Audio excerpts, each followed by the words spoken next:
इस वीडियो को लाइक करें, हमारे चैनल को सब्सक्राइब कर बेल आइकन को प्रेस करें। कल्पना कीजिए आपको बहुत तेज़ गुस्सा आ रहा है। इतना गुस्सा जिसे आप संभाल नहीं पा रहे हैं। आप काफ़ी परेशान हैं, आप क्रोधित हैं, किसी के साथ गाली गलौज करने के लिए तैयार हैं, मारपीट करने को भी तैयार हैं। आपसे कंट्रोल नहीं हो रहा है। कैसे भी करके, कुछ भी करके आपसे सहन नहीं हो रहा है वो क्रोध, और आप कुछ करने को उतारू हैं। आप बेचैन हैं कि मैं कैसे जाके क्या कर दूं कि गुस्सा उतर जाए, या आप क्रोधित हैं बहुत और आप कुछ करने को बेचैन हैं। फिर आपसे कोई अनुरोध करता है, आपका टीचर, आपका प्रियजन, आपका गुरु, कि गुस्सा मत करो, या मैं आपसे अनुरोध करता हूँ कि आप कम से कम 3 दिन रुक जाएं, या 7 दिन रुक जाएं, या 3 महीने रुक जाएं एटलीस्ट। गुस्सा जायज़ भी है। आप सही वजह से गुस्सा कर रहे हैं। मान लेते हैं कि आप जो सोच रहे हैं, जो कर रहे हैं, वो सही भी है, और आप किसी तरह से रुक जाते हैं 3 दिन, 7 दिन या 3 महीने उस गुस्से को करने का। और फिर बाद में जब आपसे यही अनुरोध किया जाता है कि अब तो गुस्सा नहीं है, बट वही कृत्य आप दोबारा करें, मतलब उस दिन जो गुस्से में अगर किसी को गाली देना चाहते थे तो आप दे आएँ, या कुछ कहना चाहते थे, गाली ना सही तो उसे उसका उत्तर दे आएँ, उसका जवाब दे आएँ, या उसकी कार्रवाई में कुछ करें, उसके जवाब में आप कुछ करें। तो अक्सर ऐसा पाया जाता है कि जब भी हम रुक जाते हैं 3 दिन, 7 दिन या 3 महीने, तो उसके बाद हम ये जवाब दे नहीं पाते। ऐसा क्यों होता है? ऐसा क्यों होता है, ये जानने के लिए इस वीडियो में हम बात करेंगे। बहरहाल आप देख रहे हैं जय गुरुजी अरविंद चैनल, और हम आज बात करने वाले हैं हमारे काम करने की विधि का पार्ट 3, रिसोर्सेज का सही टाइम पे उपयोग। पार्ट 1 में हमने देखा कि हमने मन को खाली किया, आपको बोलने का मौका देकर, आपकी बातें सुनकर, जो भी आप कहना चाहते थे, जो भी आप भर रखे थे, जो भी आपके चित्त को घेरे हुए था, वो सब आपने पार्ट 1 में हमने कंप्लीट किया कि आप कैसे बाहर कर सकते हैं। फिर पार्ट 2 में हमने कंप्लीट किया कि आपके पास रिसोर्सेज क्या हैं, आपके पास ताकत कितनी है, आपके पास स्ट्रेंथ कितनी है, वो हमने 2nd चरण में कवर किया। अब 3rd चरण में क्या कवर करने वाले हैं कि आप अपने स्ट्रेंथ का उपयोग किस समय करें, उस समय क्या सही समय है, उसको उपयोग करने का सही समय क्या है, सही तरीका क्या है, आज हम इस पर बात करने वाले हैं। तो आइए शुरू करते हैं।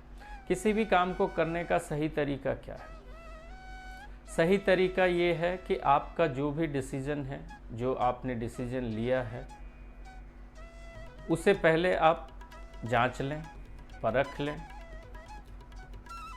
ऑफ कोर्स मन की बात कर करके आपको समझ में आ जाएगा कि आप क्या सही है, क्या गलत है। बहुत सारी बातें तो वहीं पे ख़त्म हो जाती हैं पहले चरण में ही। जब आप बोलते हैं, 10 बातें बोलते हैं, तो उसमें से 7 से 8 तो आपको खुद ही समझ में आ जाते हैं कि करने लायक नहीं है, या करना ठीक नहीं है, या हम अफोर्ड नहीं कर सकते। तो 10 में से 5 काम तो वहीं ख़त्म हो जाते हैं जो हमें नहीं करने हैं मन की बात पे। फिर 5 में से 2 या 3 आपके रिसोर्सेज की वजह से ख़त्म करने पड़ते हैं, क्योंकि आप उसे अफोर्ड नहीं कर सकते। आपके पास उस समय ये संयोग नहीं है कि आप ये उत्तर दे पाएँ, वो काम कर पाएँ, वो जवाब दे पाएँ। आप उसे अफोर्ड नहीं कर सकते, तो आपको पोस्टपोन करना पड़ता है, या उस समय के लिए जाने देना होता है। तो 2 या 3 तो ऐसे कम हो जाते हैं। अब बने 1 या 2। अब उन 1 या 2 को तो करना पड़ता है, करना चाहिए, और वही सक्सेस का मूल मंत्र भी है। तो उस 1-2 को करने की सही विधि क्या है? उस 1-2 जो बच गए हैं आपके लिस्ट में, उन दोनों को करने की सही विधि है, पहले तो आपको भावग्रस्त होके नहीं जाना है। अगर आप भावग्रस्त होने का क्या मतलब है? भावग्रस्त होने का मतलब है कि आपको गुस्सा आ रहा है, और अगर आप गुस्से में कोई भी जवाब देना चाहते हैं, गलत जवाब देना चाहते हैं, वो तो गलत है ही, लेकिन अगर सही जवाब देना चाहते हैं, अगर आप सच्चे हैं, आप गलत नहीं हैं, तो भी अगर आप गुस्से से जवाब देना चाहते हैं तो ये सही नहीं है। तो पहली बात तो ये कि भाव मुक्त होके आंसर करना है। आप नोट कर लीजिए, आप चीज़ों को काउंट करिए और अपने सही मौके पे जब आपका क्रोध शांत हो जाए, विलीन हो जाए, तब आप अपने उत्तर को फाइल कर सकते हैं या जवाब दे सकते हैं। और ये इतना मुश्किल भी नहीं है। धीरे धीरे जब हम साधना में उतरते हैं, धीरे धीरे जब हम साधना करते हैं, तो सही तरीके से इस चीज़ को एक्टिवेट करना सीख जाते हैं। समस्या क्या है इसको एक्टिवेट करने में? जो मेरे देखे जो समस्या आती है लोगों के जीवन में, कि जब भी हम भाव से ग्रसित होते हैं, चाहे हमें क्रोध आ रहा हो, या हमें ईर्ष्या आ रही हो, या हमें लालच आ रहा हो, या हमें फियर पकड़ा हुआ हो, या हम डिप्रेस हो रहे हों, तब तो हमें जवाब देना बहुत आसान है, क्योंकि हम होश में ही नहीं होते हैं। हमें पता ही नहीं होता कि हम कह क्या रहे हैं, कर क्या रहे हैं। अक्सर आपने लोगों को देखा होगा कि गुस्से में बात करते करते वो बहुत सारी बातें कह जाते हैं, बाद में उन्हें याद भी नहीं रहती। अगर आप उन्हें वीडियो रिकॉर्डिंग भी दिखा दें, कॉल रिकॉर्डिंग भी दिखा दें, कुछ भी दिखा दें, तो उन्हें यकीन भी नहीं आता कि हमने कहा है। और ऐसा नहीं है कि वो झूठ बोल रहे हैं, वो मूर्छित अवस्था में थे। उनके भाव ने उनकी चेतना को इस तरीके से पकड़ा हुआ था कि वो झूठ बोल रहे हैं, ऐसा तो नहीं है। वो शरीर से तो बोल ही रहे थे, उनके ज़बान से आवाज़ भी आ रही थी, वो गाली ही दे रहे थे, वो चिल्ला ही रहे थे, वो मारने की कोशिश ही कर रहे थे, बट उन्हें याद नहीं रहता। क्यों याद नहीं रहता? क्योंकि वो भावग्रस्त कृत्य था। तो मूल पॉइंट क्या है? मूल पॉइंट ये है कि हमें जब भी अपने रिसोर्सेस का इस्तेमाल करना है, तब अपनी भावनाओं को कंट्रोल में रख के, या जब भाव ना हो तब करना है।